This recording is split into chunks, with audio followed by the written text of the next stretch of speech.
J'ai passé des années à croire que ma discrétion était un défaut, un vilain défaut. Jusqu'au jour où j'ai compris qu'en fait, elle était ma plus grande force. Et dans cette vidéo, plutôt dans cet audio, devrais-je dire, je signe en fait le retour à mon podcast, le retour à ma chaîne YouTube. Et précisément dans cet épisode, déjà, je voudrais te partager pourquoi être discret peut devenir un immense avantage. Et t'as pas besoin de changer de ta manière de vivre. T'as juste à modifier des choses, parfois peut-être un peu importantes, mais c'est tout. Parce que, comme je le dis souvent, tout part de soi. Je te le répète, tout part de soi. Parce que tu as déjà tout en toi, du moins en grande partie. Et voilà, c'est ce que je dois te partager. Et sur cette reprise de podcast et de chaîne YouTube, moi, ce que j'ai envie de te partager, c'est justement là où je me suis reconnecté à moi-même, où je me suis, ce qu'on peut dire dans le langage du dev perso, réaligné à moi-même. Parce qu'aujourd'hui, j'aime me définir en tant que designer de héros intérieur. Et j'accompagne justement les personnes discrètes à devenir inoubliables en les aidant à révéler leur pleine puissance. Parce que oui, je sais aujourd'hui que nous avons tous en nous les moyens d'être à notre place, sans avoir besoin de crier, sans avoir besoin de faire tout et n'importe quoi qui va à l'encontre de qui tu es, mais en étant simplement toi-même. Alors, je vais déjà commencer par définir ce que j'appelle le discret. Le discret, pour moi, et j'en reparlerai plus en détail dans d'autres épisodes, dans les prochains épisodes, mais juste pour te présenter un peu la teneur de cet épisode et de tout ce qui va s'en suivre dans cette reprise de podcast et de chaîne YouTube. Pour moi, il y a trois types de discrets. Il y a celui qu'on connaît le plus, c'est le timide, le réservé. Lui, le timide, et j'en ai fait partie, c'est un peu la personne, c'est l'homme ou cette femme qui, quoi qu'il arrive, cette personne-là n'arrive pas à aborder des gens, à parler avec des inconnus, à exprimer ce qu'elle a besoin de dire dans un groupe, en réunion de travail. Pour elle, c'est un effort parfois impossible à franchir tant elle a des peurs. Le deuxième discret, c'est le discret lié à ce qu'on appelle la personnalité introvertie. Ça aussi, j'y reviendrai pour plus de détails. J'en ai déjà parlé dans des épisodes précédents. L'introverti, c'est celui que finalement, c'est un discret, surtout par rapport à lui-même, à ses émotions. Lui, il est capable de parler à des gens. Il n'aime pas parler dans les grands groupes. Il peut faire des conférences, mais c'est pas celui qui va parler au milieu d'un brouhaha. Lui, il aime bien parler, et je sais, j'ai aussi une personnalité introvertie, et j'adore parler en petit comité de sujets ultra passionnants. Mais il m'a fallu un certain temps aujourd'hui pour aimer partager ce qui me fait kiffer, ce que j'aime pas, mes émotions, mes sentiments, mais c'est aussi aller jusqu'à exprimer tes envies, tes besoins. Et si je veux comparer avec le timide, lui le timide, il fait ni l'un ni l'autre, il parle pas dans les groupes et il ne dit surtout pas ce qu'il a sur le cœur. Et enfin, je dirais, il y a le faux discret. Le faux discret, c'est l'extraverti. L'extraverti, t'en connais sûrement, c'est cette personne qui va être capable de parler avec n'importe qui. C'est cette personne que tu sens que son énergie augmente et s'amplifie au fur et à mesure qu'elle est entourée de personnes, qu'elle discute avec tout le monde, qu'elle crie, qu'elle raconte des blagues, etc. Mais par contre, si tu lui poses des questions qui la concernent intimement, sans rentrer dans une intimité profonde, mais simplement lui dire comment il va simplement te dire ça va, un peu comme tout le monde. Et c'est l'extraverti, pas tous, mais il y a pas mal d'extravertis qui sont incapables d'exprimer leurs sentiments, leurs émotions. Et pourquoi ? Principalement par rapport à ce que j'appelle les accords signés ou les croyances, si tu préfères, que tu as fait dans ton passé. Alors, justement, sans rentrer dans le détail de ces 3 catégories, puisque je reviendrai dans un épisode spécifique, le problème dans tout ça, quand tu te sais discret et que tu t'aimerais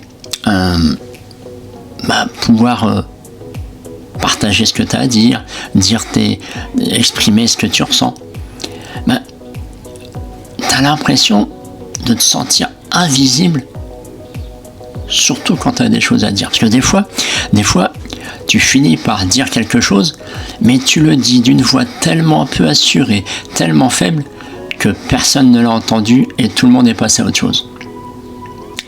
Après, un autre problème que moi je me suis aperçu, c'est que tu peux être perçu comme une personne qui n'est pas assez, tu sais, ou trop en retrait, qui doit s'impliquer plus. C'est un peu les trucs que j'avais moi aussi sur les bulletins scolaires à l'école, doit s'impliquer plus. Tu fais comment quand t'as pas les recettes, quand on t'a pas fait comprendre comment ça marchait chez toi? Et pas être assez, c'est ça, c'est pas être assez présent, pas assez participatif. C'est aussi ce qui m'a fait rater des promotions en entreprise, par exemple. Un autre problème que j'ai constaté aussi, c'est le fait d'avoir peur de s'exprimer.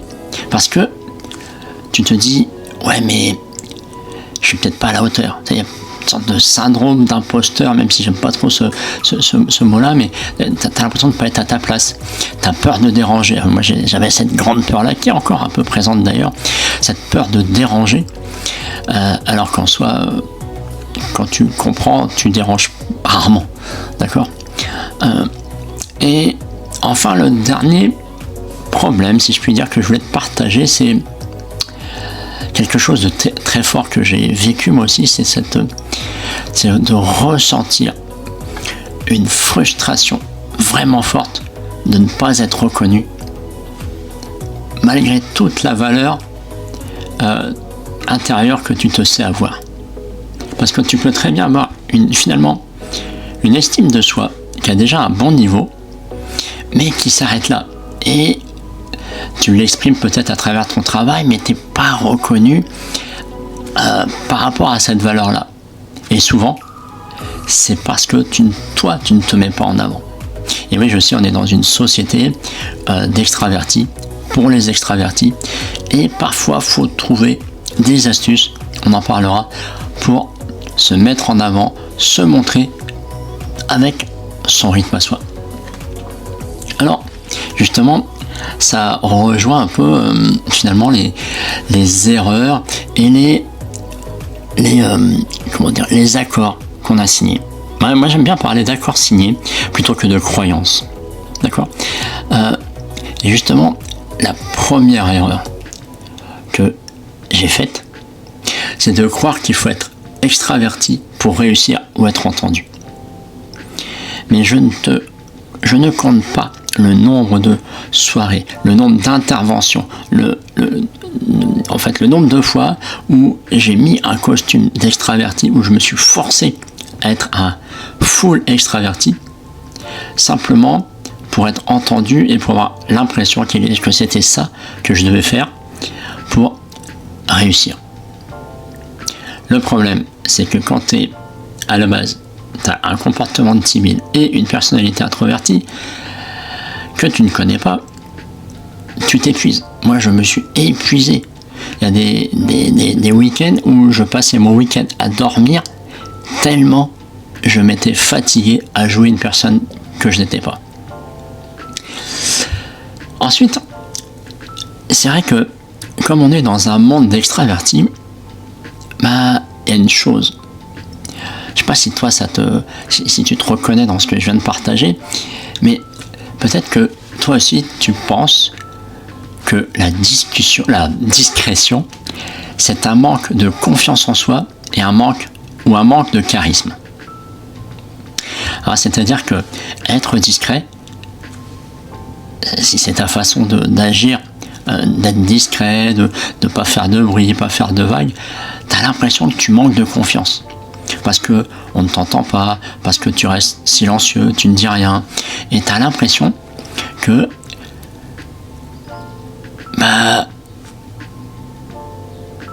c'est un manque de confiance et que tu as l'impression que tu n'as pas de charisme. Alors que en fait, c'est vraiment faux. À un moment donné, j'ai fait du marketing de réseau et j'ai croisé ce qu'on appelle un leader dans ce monde-là, donc quelqu'un qui a déjà une grosse équipe et qui était un introverti pas possible. Et il est arrivé à monter une équipe impressionnante et qui tournait du feu de Dieu. Pourquoi ? Parce que sa discrétion, il en a fait une force. Il a su comment l'adapter à sa façon d'être et aussi à son entreprise de marketing de réseau qui est très relationnelle. Et il a su en jouer, il a su transformer ça. Il a fait des prestations en conférence vraiment que j'ai trouvé géniales. Donc, se dire qu'on est introverti, qu'on ne peut pas réussir, c'est faux. D'accord ? Ça, c'est vraiment un accord qu'il faut dénoncer au plus vite pour en signer un autre. Alors ensuite, le truc, c'est penser que comme tu es silencieux, et ben, ça veut dire que tu n'as rien d'intéressant à partager. Et plus, moi je me suis aperçu que plus je restais dans cette vision-là, plus je restais silencieux, plus j'avais l'impression d'être inintéressant, d'être pas capable d'avoir des choses passionnantes à dire, alors qu'en fait j'en avais énormément. Et ça c'est vraiment quelque chose, vraiment une grosse erreur que beaucoup font de se considérer et de rester là-dedans et de croire que plus tu es silencieux, c'est parce que tu n'as rien d'intéressant à dire. Or, on verra après comment cette histoire de silence peut devenir une super puissance. Et la dernière erreur que beaucoup font et que j'ai fait, c'est de se forcer justement à jouer un rôle pour être accepté. C'est de croire qu'il faut que tu fasses le mariole, de croire qu'il faut que tu participes plein pot à toutes les réunions, que tu fasses semblant de t'agiter, de rire, d'être à toutes les conversations pour être accepté.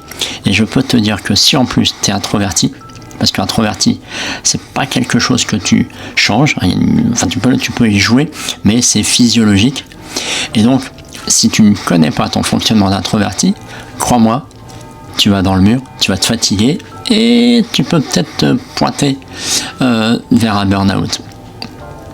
Donc voilà un peu ce que je voulais te partager comme point de départ sur les discrets. Hein.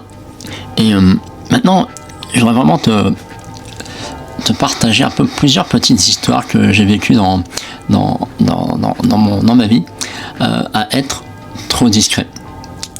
Parce que moi j'étais devenu, par le biais de mon histoire, on y reviendra plus tard, mon histoire depuis la naissance en fait, où je suis devenu quelqu'un mais d'une timidité impressionnante. Et je sais qu'aujourd'hui, en me remémorant certains comportements, certaines choses, c'était pas tout à fait ça. Et il y a vraiment un truc que j'ai compris au fil du temps, c'est que justement ce côté introverti peut vraiment devenir une grande force. Alors, je vais te parler par exemple de quand j'étais salarié. En fait, quand j'étais salarié, j'étais en plus consultant et après responsable informatique. J'ai vraiment dû côtoyer énormément de monde. Pour un timide, bonjour la galère. Et j'ai dû participer à beaucoup de réunions, j'ai dû animer des réunions et je me suis aperçu que justement ma grosse difficulté que j'avais, c'était de me poser, j'avais vraiment, chaque fois que j'allais dans des réunions, si je vais le remettre un peu dans l'ordre, chaque fois que je savais que j'avais des réunions, déjà 3 jours avant, j'étais super stressé, je me mettais là vraiment en mal par rapport à ça. Et donc j'avais vraiment ouais, j'avais vraiment du mal à me positionner, à me comporter, à prendre la parole. Quand je prenais la parole, je parlais tout bas. Imagine, tiens, on va faire un truc. Imagine, t'es dans une réunion, d'accord, et où je suis présent, et on me demande de prendre la parole. Et moi, à ce moment-là, déjà, je démarre pas tout de suite. Je réalise qu'on me demande de prendre la parole, ou si j'ai une question à poser. Je sens le stress me monter, je pouvais commencer à rougir, et là, je sentais ma gorge se sécher. Je me sentais transpirer. Et les premiers mots que je sortais étaient pas très forts, c'était pas très clair, c'était un peu bafouillé, voire beaucoup bafouillé. Et souvent on me disait Patrice, parle plus fort. Et puis parfois je sortais un truc qui était pas du tout ce que je voulais dire.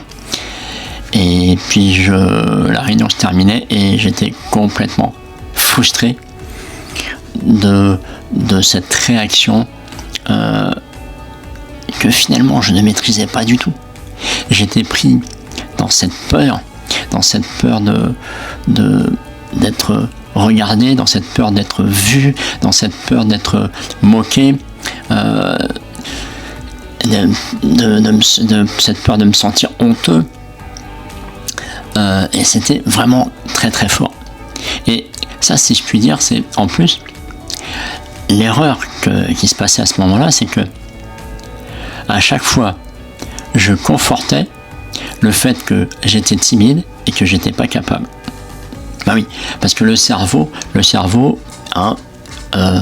va toujours te mettre en face de toi des situations pour te conforter dans ce que tu crois.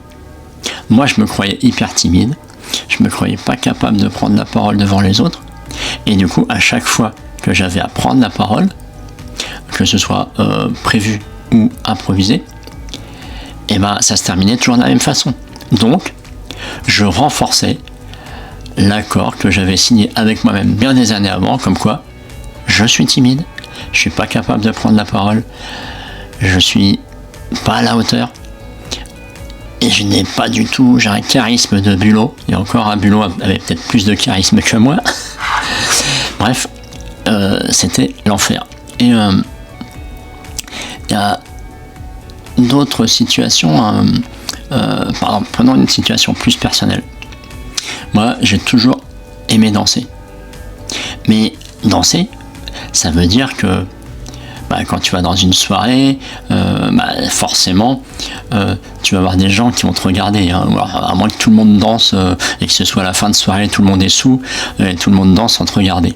Mais si tu veux danser un petit peu dans la soirée, on va te voir. Et moi, j'étais toujours frustré parce que je bougeais un tout petit peu, alors que quand je veux danser et m'amuser, je peux être capable de danser n'importe comment, je m'en fous. Aujourd'hui, j'ai dû avoir 25 ans, presque 30 ans, presque 30 ans de rock'n'roll, en danse à deux, d'avoir une dizaine d'années de salsa. Je suis pas champion, mais je me débrouille et j'adore. Donc ça, c'est plus des danses académiques, mais je peux faire le con en même temps. Je peux m'amuser, je peux aussi danser tout seul, en faisant n'importe quoi.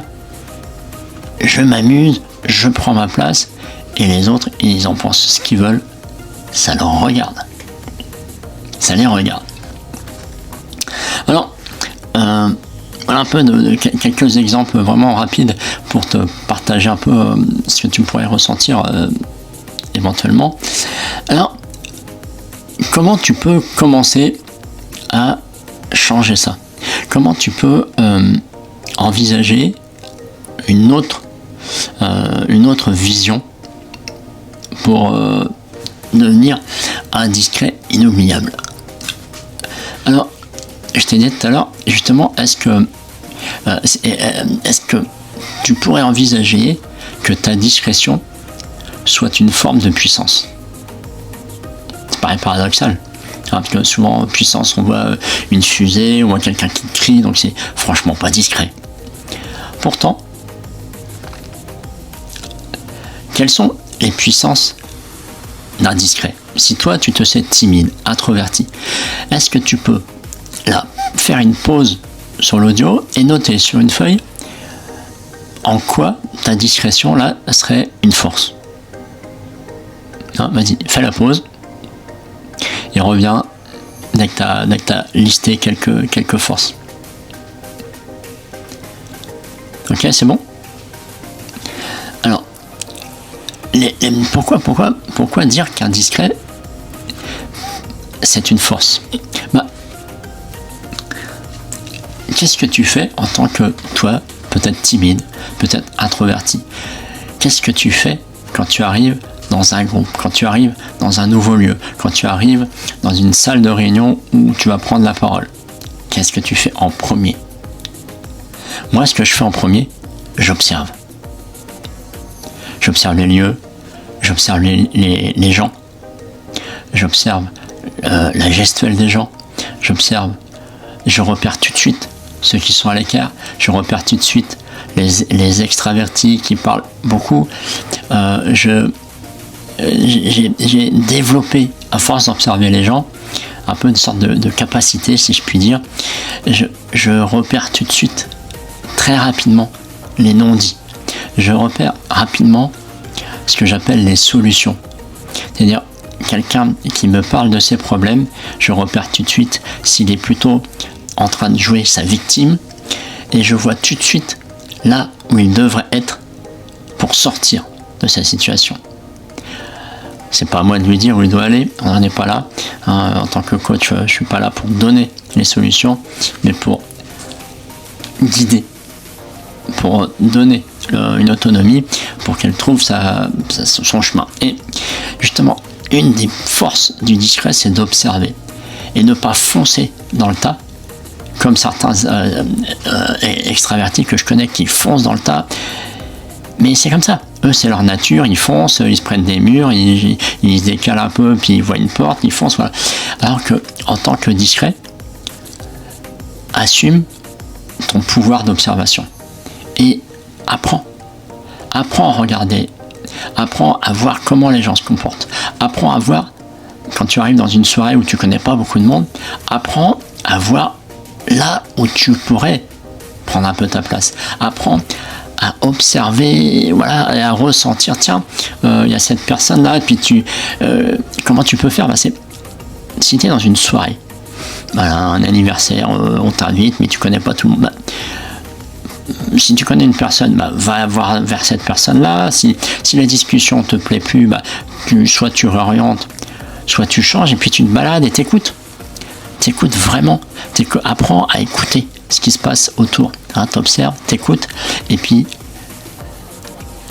insère-toi dans une discussion, même sans rien dire.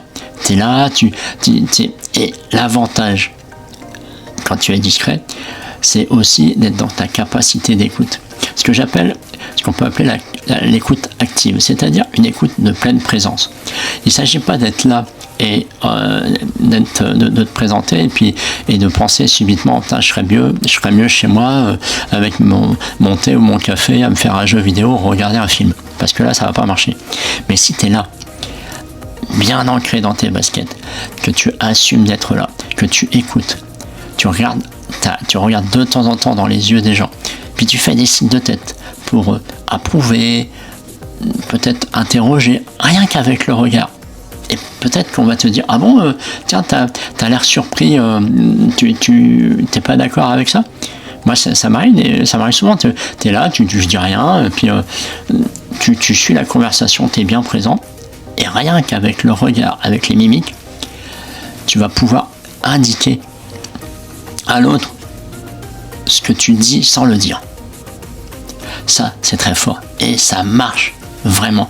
Et c'est là que tu vas aussi pouvoir détecter les non-dits. Tu vas pouvoir détecter si une personne te dit ou pas la vérité dans ce qu'elle ressent ou pas. Parce que ça se voit avec l'habitude. C'est vraiment pas le bruit qui fait la puissance, c'est la justesse. On dit toujours que dans une discussion, c'est pas celui qui va parler le plus fort qui va gagner. C'est celui qui va être à sa place, à sa justesse, et qui va parler posément. Parce que si tu t'énerves dans une discussion où ça s'énerve, personne ne va gagner, tout le monde va perdre. D'accord ? Et donc l'idée, c'est toujours de passer un bon moment, et il ne s'agit pas vraiment aussi de devenir quelqu'un de plus bruyant. C'est pour ça que je dis, il ne s'agit pas, quand tu veux devenir quelqu'un d'inoubliable, de changer.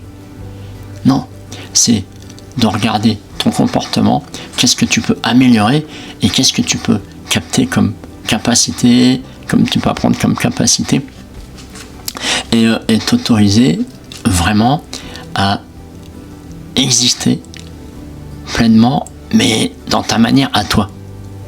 C'est ça que je dis toujours à mes clients, c'est ne copie pas sur moi. Moi j'ai ma façon d'être, je te la partage pour t'inspirer, pour te donner des idées, mais observe, prends ce que tu écoutes, ce que tu entends, et regarde comment toi tu pourrais faire. C'est un peu, si je puis dire, on va prendre une image.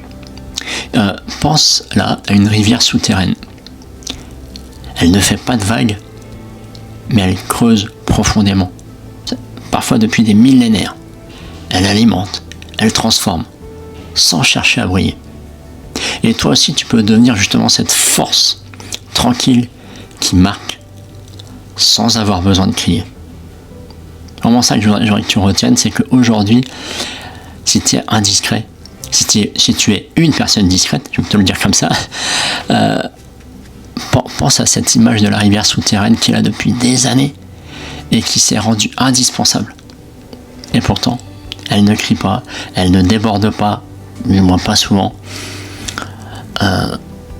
Et donc, là, je t'invite vraiment, suite à ce premier épisode, je t'invite vraiment à regarder ta discrétion.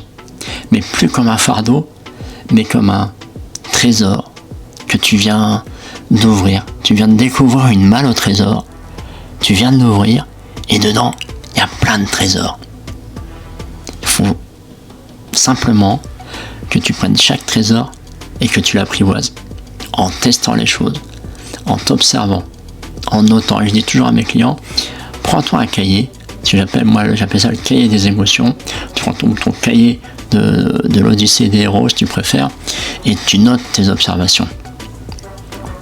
Et ce que je veux dire, c'est pense à t'abonner pour avoir les prochains épisodes de ce podcast, je vais y arriver.